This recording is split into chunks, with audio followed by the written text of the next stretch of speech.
દુધઈ ગામે 10 દિવસીય ધર્મ મહોત્સવનો પ્રારંભ આજથી અંજાર તાલુકાના દુધઈ ગામે નર્મદા આશ્રમ મધ્યે હરિપાદ રેણુ સિદ્ધાર્થ મહારાજની દ્વારા 10 દિવસીય ધર્મ મહોત્સવનો પ્રારંભ કરાયો। Story report by Ranabhai Ahir Bhachau. जय जय श्री राम, जय जय श्री राम, जय जय श्री राम। सर्वप्रथम तो मां आशापुरा न्यूज़ ने मारा अंतरना आशीर्वाद पाठवुं छुं। मां आशापुरा सदैव आपणी चरती राखे। आजना दिवसे जेम भगीरथ राजा ने 5 पेढ़ीए साक्षात भगवती गंगाजी पधार्या था, एम अमारा दुधई गामना आंगणे केटला बधा अमारा परिवारना अने गामना पुण्य हशे त्यारे अमारुं आज सपनुं साकार थाय छे। आज पहलो दिवस अमारा शास्त्रीजी महाराजो भगवंतोए देश सुधी प्रायश्चित्ती करी आजना दिवसे बहु सुंदर विधि विधान कराव्युं अने अमारो संपूर्ण आयोजन मात्र भगवान ने राजी राखवा माटे छे। 108 कुंडी यज्ञनी अंदर मने कहेता खूब आनंद थाय छे कि दरेक दरेक कुंड पर एवा एवा धुरंधरो बैठा छे कि कोई उद्योगपति छे, कोई मोटा वेपारी छे अने बधाए सामर्थ्यवान एवा एवा मारा खरेखर जे आत्मीजनों मित्रजनों आज जेने हूँ यज्ञ में बैठेला जोऊं छुं ने तो मने खूब राजीपो थाय छे। अने दुधई गाम तथा आजूबाजूना 50 गामोए खूब साथ सहकार आप्यो। आ भव्याति भव्य यज्ञशाळा अमारा शास्त्रीजी पण खूब राजी थाय छे कि संपूर्ण वैदिक परंपराथी गायना छाणथी लीपी अने अद्भुत एवुं आम नयनरम्य जेने कहेवाय कि जेमां खरेखर मैं वचन आप्युं तो जे कोई पण यज्ञ के कथा में आवशे तो एने पैसानी के अभिमाननी के कोई एवी सुगंध नहीं आवे, परंतु भगवाननी भक्तिनी ज सुगंध आवशे। तो आज आपणे देखाई रह्युं छे कि अहींया बधा उभेला आपणे खरेखर भगवाननी भक्तिनी ज सुगंध आवे छे। वेदनी आज्ञा, शास्त्रनी आज्ञा, यज्ञनी जे परंपरा प्रमाणे उपासना तो बहुत सुंदर रीते चाले छे। 3 दिवस सुधी आ यज्ञ चालशे। आजे, काले अने परम दिवसे 13, 11, 14, 11 अने 15, 11 अने ए पछी अवभृत स्नान थशे अने त्यां सुधी अमने बधाने यज्ञ दीक्षा आपेली छे जेनी अंदर घणा बधा नियमों अमारे वैदिक परंपरा प्रमाणे पालन करवाना छे। अने श्रीमद भागवतजीना 90 अध्यायो छे। अमारी इच्छा तो एवी छे कि अमारा शास्त्री भगवंतो अमने बधा 90 अध्याय छे एना एक एक श्लोकनुं सारी रीते पठन करी अमारो कृष्ण कन्हैयो मुरली मनोहर राजी थाय ए माटे अमे आ यज्ञ करी रह्या छीए। मैं घणी बधी जग्याए यज्ञ कर्या छे अने मोगलधामनुं नाम लेता तो मारुं हृदय बहु पुलकित थाय छे, कारण कि अमारा अने बापूना देह अलग छे पण अमारा आत्मा एक छे। तो एमने त्यां केटली बधी पुराणोनी कथा प्रतिष्ठाओ, माँ भगवतीनी स्थापना, यज्ञनी स्थापना, हमणां जी 151 कुंडी यज्ञ ए बधो लाभ मने मळेलो। तो कहेवानुं तात्पर्य ए छे कि पूज्य बापूना तो खूब आशीर्वाद छे पण आ भूमि छे खूब पवित्र छे, कारण के कबराऊमां पण जो आटलो भव्य यज्ञ थाय अने दुधईमां पण जो भव्य यज्ञ थाय तो अमारा माटे खूब गर्वनी वात छे। अने अमे प्रभु पासे कोई गर्व नथी करता, परंतु अमे बधाए प्रभु पासे एवी प्रार्थना करीए छीए कि अमने बधाने यशस्वी बनावे, कोईने पण अबजस न मळे अने कोईनुं पण जिंदगीमां अपमान न थाय, कोई दीन बनीने याचना न करे, कोई दुख्यो न रहे, कोई भूख्यो न रहे। अने आपणो जे गुजरात छे एना सपूतो तमे मोदी छे ए पण एक जातनो अवतार छे। तो मोदी छे, पछी वल्लभभाई पटेल छे, केवा केवा रत्नो गांधीजीथी लई अने आपणी आ भूमि एटला माटे आप्यो कि आ संत शूरवीर अने उपासकोनी भूमि छे। खरेखर हूँ भगवान कृष्णने प्रार्थना करूँ छूं पहला ज दिवसे कि आ भागवत सप्ताह अने यज्ञनुं जे कांई पण पुण्य थाय तो ए पुण्यथी अत्यारे जे मोदी साहेब छे, घणा लोको एम कहेता होय कि काले मोदी नहीं होय तो तमे शुं करशो। तो अमे आ बधुं पुण्य आ राष्ट्रने आपी छे, भारत देशने, कि वળી पाछो मोदीथी पण सवायो कोईक आपणो वडोप्रधान बने अने आपणा हिंदुओने संतुष्टित करे। तो आ आयोजन छे एमां कोईने निजी स्वार्थ नथी, कोईनी पासे 5 રૂપિયા लेवामां आवता नथी। आ जे कोई पण अत्यार सुधी काम थयुं ए 0 शुल्कथी थयुं छे, कोईने पण 5 રૂપિયા आपवाना रहेता नथी। आ बधा भाईओ छे जे महानुभावो एमां खास करी जे भाणेज कटशना अमारा छगनभाईना सुपुत्र सुरेशभाई जेमनो बहु मोटो फाळो छे अने ए पण बधुं निःशुल्क भावथी थशे। અહીં આટલું બધું જે કાંઈ પણ કાર્ય છે મેં પહેલે જ કીધું હતું કે આ સુદામા બ્રાહ્મણને ઘેર કૃષ્ણ પધાર્યા છે, કારણ કે અમારી કોઈ એટલી ઓકાત નથી કે અમે કોઈ એવા કરોડોપતિ ધનપતિ નથી, પરંતુ આ બધાએ સાથે મળી અને જેમ ભગવાને પેલો ગોવર્ધન પર્વત ઉપાડ્યો હતો એમ બધાએ સાથે મળી ભગવાનના ગુવાડિયા બની અને આ બધું કર્મ અમે સાર્થક કરવા ઈચ્છીએ છીએ. કથાનું પણ આયોજન છે. હા, જરૂરથી. ભાગવત કથા છે એ ખરેખર ભગવાનના એક જાતની એમ કહેવાય છે કે યજ્ઞ કોઈ દિવસ દાન વગર ન થાય. દાન અને દક્ષિણા બંને અલગ વસ્તુ છે. તો મેં વિચાર કર્યો કે આટલો મોટો યજ્ઞ કર્યા પછી ભગવાનને ભલા આપણે શું દક્ષિણા દઈ શકીએ, કારણ કે બધું એનું જ છે. પણ મનમાં એવો વિચાર થયો કે યજ્ઞ પછી જો ભાગવત કથા થાય તો મારો ભગવાન કૃષ્ણ બહુ રાજી થશે. એટલે અમે 10 દિવસનો આ મોટો ઉત્સવ રાખી દીધો. ભાગવત કથાની અંદર પણ માત્ર ને માત્ર ભગવાનને જ રાજી કરવા માટે અમે ભાગવત કથા ગાવાના છીએ. હું ધારું તો મારા મોટા મોટા વક્તાઓ એટલા બધા મિત્ર છે કે જેને હું ફોન કરું તો એ પણ નિઃશુલ્ક ભાવથી મને કથા વાંચી દેત. પણ મેં કથા શા માટે વાંચી કે મને ગોકર્ણ મહારાજ યાદ આવે છે કે ગોકર્ણ મહારાજે પોતાના આત્મકલ્યાણ માટે પોતે જ કથા વાંચી હતી, પોતાના ભાઈ ધુંધુકારીના ઉદ્ધાર માટે પોતે જ કથા વાંચી હતી. તો જે ખુદથી જે આપણે સમર્પણ કરીએ તો એ અત્યંત વિશેષ હોય છે. અને ખરેખર તો અત્યારે મને ખૂબ આનંદ થાય છે કે બધી સ્વયંસેવિકા બહેનો, બધા ભાઈઓ આમ ઘડીકમાં જે વસ્તુ માંગો 108 કુંડની અંદર જાણે કોઈક એક ભગવતી અલૌકિક કૃપા થઈ ગઈ એવું લાગે છે. નહીં તો આમાં અમે પહોંચી જ ન વળત. પણ ઘણા બધા સાથ સહકારવાળા સ્વયંસેવક ભાઈઓ, સેવિકા બહેનો અને જે દિન રાત એમ કહેવાય કે બધા ખૂબ તનતોડ અમારા ભાઈ શ્રી પ્રતાપજી મહારાજ, ભરતજી મહારાજનો પરિવાર, મિત મહારાજ, કાના મહારાજ અને ઘણા બધા એવા છે કે રાત્રિ દિવસ જોયા વિના એણે ખૂબ 3-4 મહિનાથી અમે મહેનત કરી છીએ આ કર્મને સાર્થક કરવા માટે. ને જેમ શિલ્પકાર મૂર્તિ ઘડતો હોય અને અંતે એ મૂર્તિ એકદમ થઈ જાય, જ્યારે એની પ્રતિષ્ઠા કરવાની હોય એ હજી બાકી છે. બાકી અમારી મૂર્તિ તૈયાર થઈ ગઈ છે. એની ઉપરનો જે કચરો ઉડવાનો હોય એ ઘડાઈને મૂર્તિ થઈ ગઈ. કારણ કે આજના દિવસે પૂજા ચાલુ થઈ એટલે અમે સમજી લઈએ કે સાક્ષાત ભગવાનની મૂર્તિ આવી ગઈ. અને 7મે દિવસે જ્યારે કથાની પૂર્ણાહુતિ થશે અને નારાયણ યજ્ઞ કરશું ત્યારે એમ થઈ જશે કે અમારા બધાના હૃદય મંદિરમાં સાક્ષાત ભગવાનની પ્રતિષ્ઠા થઈ ગઈ. એટલે ખરેખર ખૂબ આનંદ છે. ચારે બાજુ જ્યાં જ્યાં દ્રષ્ટિ કરીએ તો એક ભક્તિનું વાતાવરણ છે, કૃષ્ણ ભક્તિનું વાતાવરણ છે. અને આમાં મોટો મુખ્ય એવું અમે કાંઈ રાખ્યું જ નથી. કહેવાનો માત્રના કોઈ મુખ્ય યજમાન છીએ, બાકી બધાય અમે અહીંયા સરખા છીએ, નાના મોટા. મેં પહેલે જ વાત કરી કે આમાં ઘણા બધા ઉદ્યોગપતિઓ પણ યજ્ઞમાં બેઠા, ભાગવતમાં પણ ખૂબ લાવો લે છે. અમારા ભરતસિંહ બાપુથી લઈ ઘણા બધા એવા સ્નેહી મિત્રો છે. તો આમાં કોઈકનું નામ લઉં, કોઈકનું ન લઉં એટલે અજુગતું લાગે. પણ ખરેખર આ 50 ગામોની અંદરથી અમાને આ કાર્ય કરવાની અંદર ખૂબ જ સહાયતા બધા લોકોએ કરી છે. અમારા હમીર કાકા તો અમારા હનુમાન છે કે રાત ને દિવસ જોયા વિના એની મોટી ઉંમર હોવા છતાં એને સતત હરિભાઈ અમારા લોડાઈવાળા એવા ઘણા બધા જે અમારા હનુમાનો છે એમ કહેવાય કે જેમ કેમ રામ સેવા કરી હતી એવી રીતે યજ્ઞની સેવા કરવાવાળા ઘણા બધા એવા ભાઈઓ છે કે જેણે દિવસની રાત જોયા વિના ખૂબ અતિશય સેવા કરી છે. હવે ખૂબ જ સાર્થક થશે, કારણ કે પહેલો દિવસ હમણાં અમે સૂર્યકાંત મણિથી અગ્નિ પ્રજ્વલિત કરશું અને પછી શાસ્ત્રી ભગવંતો ભાગવતના એક શ્લોક બોલી અને એનો સ્વાહાકાર થશે. 10મો સ્કંદ તો ભગવાનનું હૃદય છે.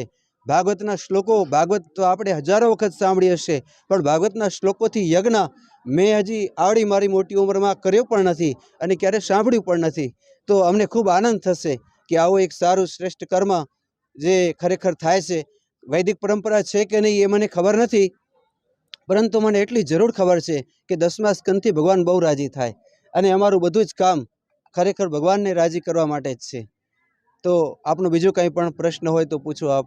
આ યજ્ઞ અમારા સિદ્ધાર્થ મહારાજ દ્વારા સુંદર મધુર આયોજન થઈ રહ્યું છે. તો એમાં આજુબાજુના જે ગામના ધમડકા છે એમથી કરી મહારાજે જે 50 ગામ ગયા, એ 50 ગામમાંથી રોજ અહીંયા કને સેવા આપવા માટે 50 જણા આવે છે. અને મોટું 108 કુંડી યજ્ઞ 10 દિવસ બધાએ પોતપોતાની સેવા લખાવી છે.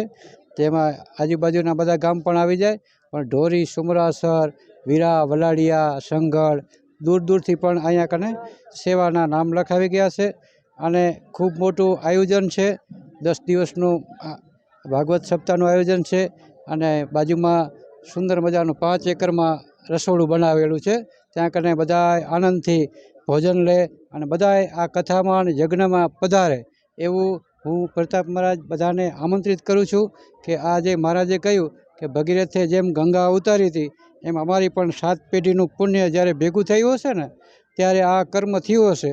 તો આ ગંગામાં ડૂબકી લગાવવા કે ભગવાનના પ્રાર્થના કરવા કે દર્શનનો લાવો છે, આવો લાવો કથા તો બધા કરી જશે પણ આ યજ્ઞ કરવો અસંભવ છે. આવો યજ્ઞ અમારા દુધઈમાં થયો નથી અને હવે પછી ભવિષ્યનું તો કહી ન શકી કોઈ કરે, પણ અત્યાર સુધી આવો યજ્ઞ અમે કોઈ દિવસ જોયો પણ નથી.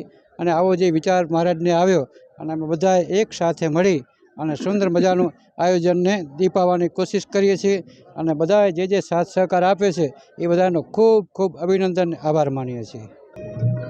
આજે ત્રિદિવસીય યજ્ઞ છે, કઈ રીતના આયોજન છે અને શું છે દાતા પરિવાર દ્વારા છે અને કઈ રીતનું આયોજન છે? આજે 3 દિવસનું યજ્ઞ જેને વિષ્ણુ યજ્ઞ કહેવાય. આ કરોડોમાં પણ જે પહેલાંના રાજા મહારાજા હતા ને એ યજ્ઞ કરી શકતા અને આજે આપણા પર જો માની કૃપા થઈ છે અને આજે આપણે યજ્ઞ કરી રહ્યા છીએ ને આ 3 દિવસ બધાએ આપણા ગામ આજુબાજુના ગામ બધાએ પણ ધર્મ આ લાભ લેવાના છે અને માની ખૂબ કૃપા થઈ છે કે તમે બસ આ યજ્ઞ કરો, અમે તમારી સાથે જ છીએ. જય બાબા. યજ્ઞમાં કેટલી જોડી છે? યજ્ઞમાં તો સમજો ને કે જોડી તમે 108 રાખી હતી પણ લગભગ 125 પણ ઉપર થઈ ગઈ છે. અહીંયા ગામ લોકોનું કેવી રીતના સપોર્ટ મળે? આખા ગામનો તો અમને પૂરો સહકાર છે પણ આજુબાજુના ગામોનો પણ ખૂબ સહકાર છે. 3 દિવસે બાદ પછી કથાનું પણ આયોજન કઈ રીતના છે?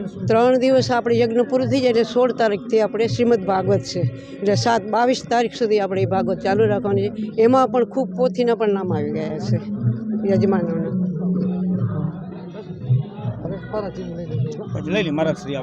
વિષ્ણુ મહાયજ્ઞનો આયોજન કર્યો છે. આપણે સિદ્ધરાજ મહારાજની પ્રેરણાથી બધાએ આખા આજુબાજુના ગ્રામજનો બધાએ આમાં સહભાગી બન્યા છે અને બધાએ યુવકોને આમાં એક પ્રેરણા મળે કે આપણો આ કલિયુગ છે એમાં પણ ધાર્મિક કાર્યો થતા રહે. બધાએ ધન કમાય છે, બધાએ પણ મહેનત કરે છે, પોતપોતાનું ગુજારણ ચલાવે છે, પણ જીવનમાં ખાલી એટલું જ નથી, થોડુંક આધ્યાત્મ પણ હોવું જોઈએ. તો એ આધ્યાત્મનો અનુભવ કરાવે આવા પ્રસંગો થાય તો માણસને આધ્યાત્મનો અનુભવ થાય.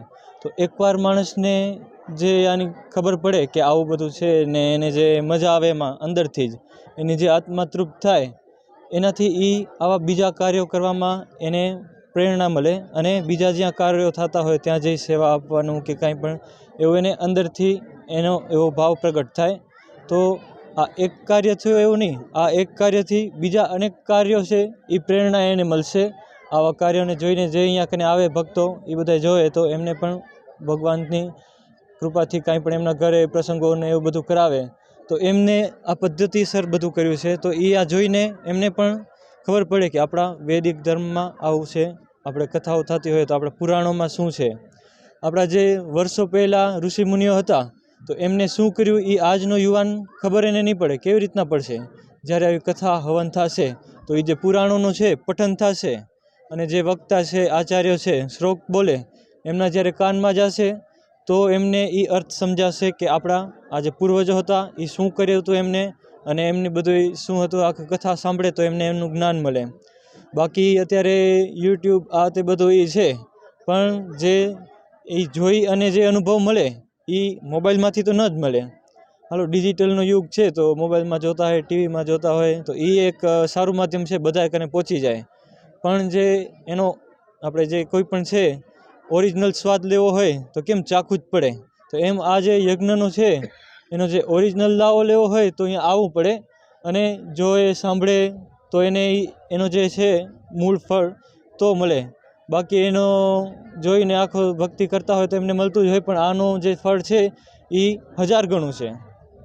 તો અહીંયા આવી સેવા આપે, દર્શન કરે અને જે કંઈ પણ એમનું મન ભાવથી યુવકો કેવડાએ સાથે જોડાયા છે તો એ બધાને થોડું થોડું પુણ્ય મળશે અને એમને થોડું એવું માર્ગદર્શન મળશે, પ્રેરણા મળશે. તો જે આ આપણી પરંપરા છે એ આપણી આવતી પેઢીને પહોંચશે. નકા આવા કાર્ય વગર તો કેવી રીતે પહોંચાડે? આવતી પેઢીને આપણા ધર્મ વિશે જાણકારી જોઈતી હોય તો કાંક માધ્યમ તો જોઈએ. તો આ સારું એવું માધ્યમ છે. આવી કથાઓ થતી રહે તો જે આવતી પેઢી છે એનું કલ્યાણ નિશ્ચિત છે. અસ્તુ. જય શ્રી કૃષ્ણ. આપ સૌ જાણો છો કે અમારા ગુરુવર્ય હરિપાદ રેણુ શ્રી સિદ્ધાર્થ મહારાજના ચરણોમાં વંદન.